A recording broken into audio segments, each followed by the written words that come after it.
Ya, halo semuanya. Apakah ada teman-teman di sini yang tidak menggunakan aplikasi chatting WhatsApp? Kayaknya nggak ada ya. Karena di Indonesia, hampir semuanya pakai WhatsApp. Mau iPhone, Android, HP murah, HP mahal, semuanya pakai WhatsApp. Kecuali HP ini. Tapi ternyata ini tidak berlaku di negara lain loh. Seperti contoh di China. Aku pernah ketemu sama orang China dulu pas masih kerja di perusahaan ya. Sekitar tahun 2013-an. BBM masih terkenal, dan aku pikir semua orang pakai.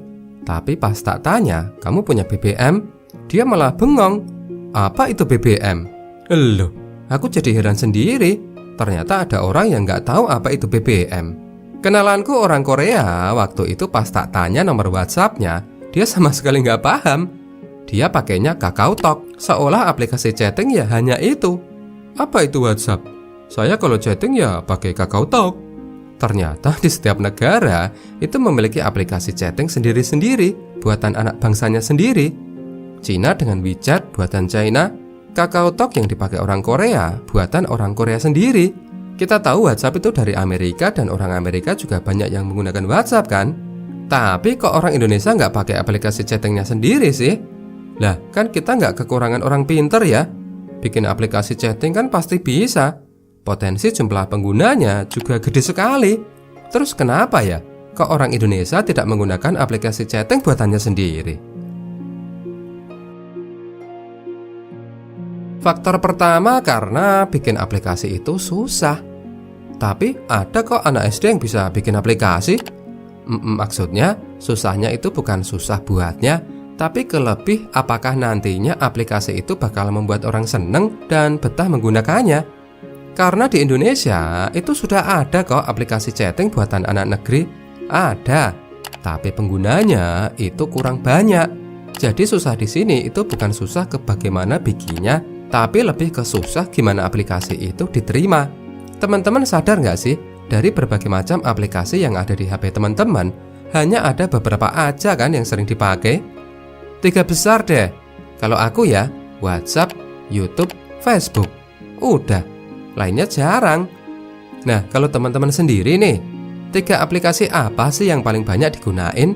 Dan lalu untuk chatting, teman-teman pakai aplikasinya apa? Apakah ada yang selain WhatsApp? Tulis di kolom komentar ya. Nanti bisa dijadikan bahan pelajaran juga kan? Apakah aplikasi-aplikasi itu sama juga yang dipakai oleh kebanyakan orang pada umumnya? Lalu syaratnya apa sih sebuah aplikasi itu bakal dipakai oleh orang-orang? Kalau kita perhatikan ya, ada beberapa ciri sehingga sebuah aplikasi itu banyak digunakan.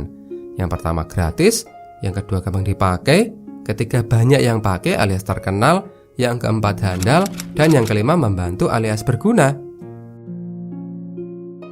Yang pertama gratis, tentu saja kita jadi nggak takut kan ya buat mencobanya. Semisal nggak cocok, ya tinggal uninstall aja. Yang kedua gampang dipakai, ya kalau sudah di-download, biasanya orang akan tidak lagi menggunakan aplikasi itu kalau ribet. Kalau gampang ya bisa lanjut terus. Dan perilaku ini banyak banget terjadi. Download aplikasi, coba, nggak cocok ya uninstall. Artinya tantangan membuat aplikasi itu nggak hanya sampai ke apakah orang mau mendownloadnya saja, tapi lebih ke apakah orang mau menggunakannya secara kontinu. Pendek kata ya digunain. Yang ketiga ya banyak yang pakai, kayak Facebook. Kenapa aplikasi itu banyak digunakan? Karena ya banyak yang pakai. Banyak orang-orang yang pakai Facebook, update status, kita bisa lihat, kan jadinya seneng kan ya? WhatsApp juga seperti itu, Instagram juga, banyak yang pakai. Jadinya enak, makin banyak orang yang pakai, makin membuat banyak orang yang menggunakan aplikasi itu.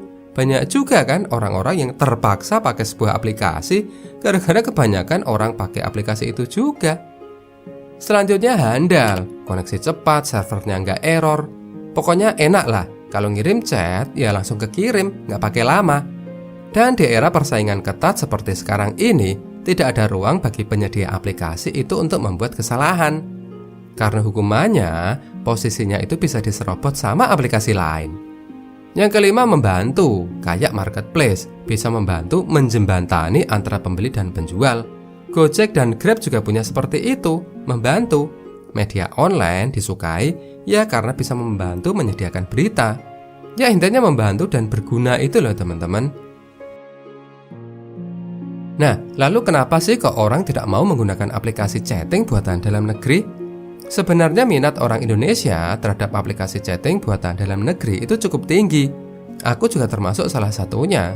Aku dukung, aku juga download. Tapi ketika pada akhirnya tidak digunakan, akhirnya ya aplikasi itu ya tidak populer. Apalagi tidak semua orang pakai kan? Dan ngomongin aplikasi yang tidak lagi digunakan, ada banyak sekali contoh aplikasi yang dulu terkenal tapi sekarang ditinggalkan. Contohnya MIRC. Dulu kalau chatting, pakainya kan ya ini kan ya. Wih, asik banget loh dulu. Meskipun nggak tahu kita ngobrol sama siapa kan, random gitu. Cowok ngakunya cewek, tapi itu seru. Lalu ada juga Yahoo Messenger. Ini juga asik banget. Aku inget dulu kalau chattingan sama teman, waduh, bisa sampai malam loh. Apalagi ada emotikonnya kan, unyu-unyu gimana gitu. Dan banyak lagi aplikasi lain yang sudah tidak lagi digunakan. Itu pun dulu padahal mereka itu aplikasi yang terkenal loh.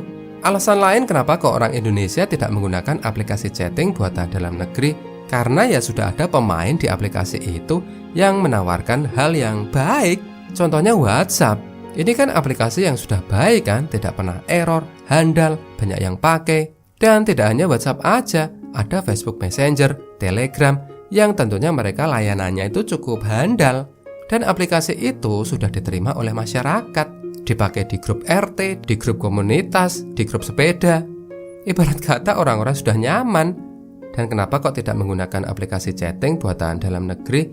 Karena menurut sebuah survei, ternyata tidak semua orang di Indonesia itu sadar bahwa ada aplikasi chatting buatan dalam negeri sendiri. Nah, kalau teman-teman nih, jujur ya, apakah tahu kalau ada aplikasi chatting buatan dalam negeri? Tulis di kolom komentar ya. Lalu bagaimana aplikasi baru itu bisa diterima, sementara sudah ada aplikasi serupa dan orang itu sudah merasa nyaman di sana? Ini ada contoh yang menurutku sangat menarik ya, tentang bagaimana TikTok itu banyak digunakan orang di saat ini.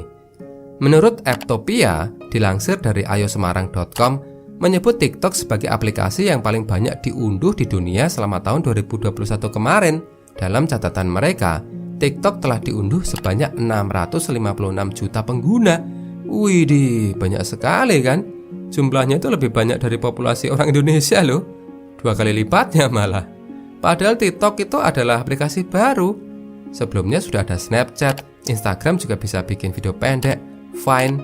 Dan mereka itu aplikasi besar, penggunanya banyak. Kecuali Vine ya, yang sudah almarhum, udah nggak ada. Nah, kunci sukses TikTok itu adalah promo yang gila-gilaan, iklan terus. Teman-teman pasti sering lihat kan iklan TikTok di YouTube, Instagram, Facebook, di TV juga sering nongol. Nah, iklan-iklan itu bayarnya kan nggak pakai daun kan ya, pakainya uang. Dan itu jumlahnya banyak sekali. Belum lagi TikTok juga endorse banyak YouTuber biar ikut bikin TikTok juga. Jadi kayak menarik masanya si YouTuber ini untuk akhirnya tertarik pada TikTok. Intinya promo yang sangat jor-joran. Hasilnya sih memang sesuai harapan ya. Meskipun sudah ada aplikasi video pendek sebelumnya, tapi TikTok boleh dibilang unggul. Nah, hal yang sama juga mungkin bisa terjadi pada aplikasi baru yang mau menyaingi WhatsApp.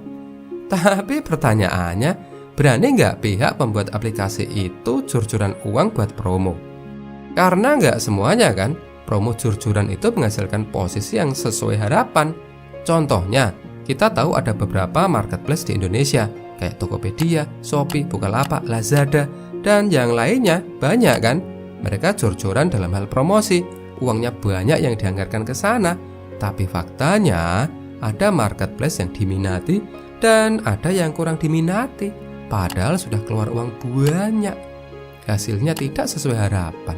Nah, yang kayak gitu, berani nggak aplikasi baru yang mencoba menyaingi WhatsApp melakukan hal seperti itu, promosi yang jor-joran tadi? Sebenarnya ada banyak sekali aplikasi di HP kita yang kita nggak tahu itu dari negara mana ia dibuat. Tapi ya kita nyaman-nyaman aja kan pakainya. Dan itu nggak hanya aplikasi aja. Banyak HP yang beredar buatan negara Cina. Orang senang drama dari Korea, saudara-saudara kita ibadah sampai ke Arab. Upin Ipin yang buat anak-anak kita tertawa dari Malaysia. Teknologi mobil yang kita nikmati banyak yang dari Jepang. Ya karena dunia ini sudah tidak terbatas. Sama kayak kemarin aku beli buah anggur, mulus, renyah, manis, enak lah. Aku tanya kan sama masnya yang jual, "Ini dari mana mas?" Pikirku dari kota mana gitu kan di Indonesia. Tapi apa coba jawabnya? Dari Chile. Lah, anggur aja dari Chile loh. Dari kebunnya Alexis Sanchez ini jangan-jangan.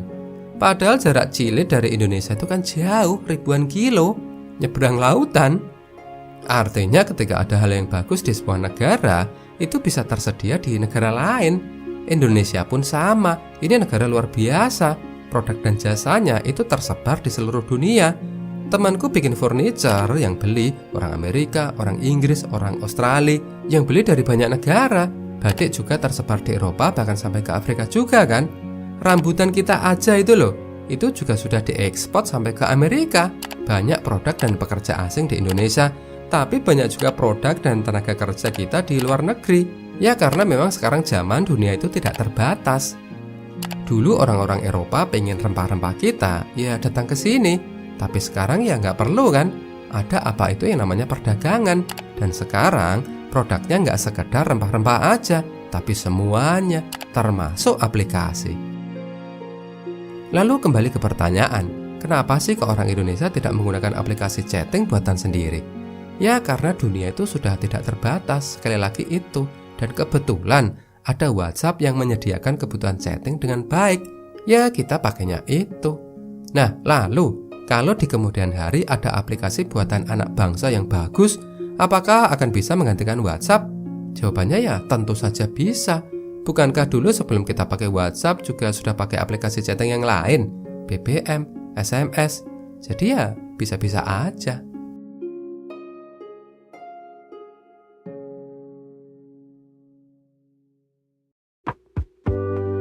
Baik, demikian video yang bisa aku sampaikan. Semoga menghibur dan menambah pengetahuan. Klik like jika kalian suka, dan sampai jumpa di videoku selanjutnya ya teman-teman. Terima kasih.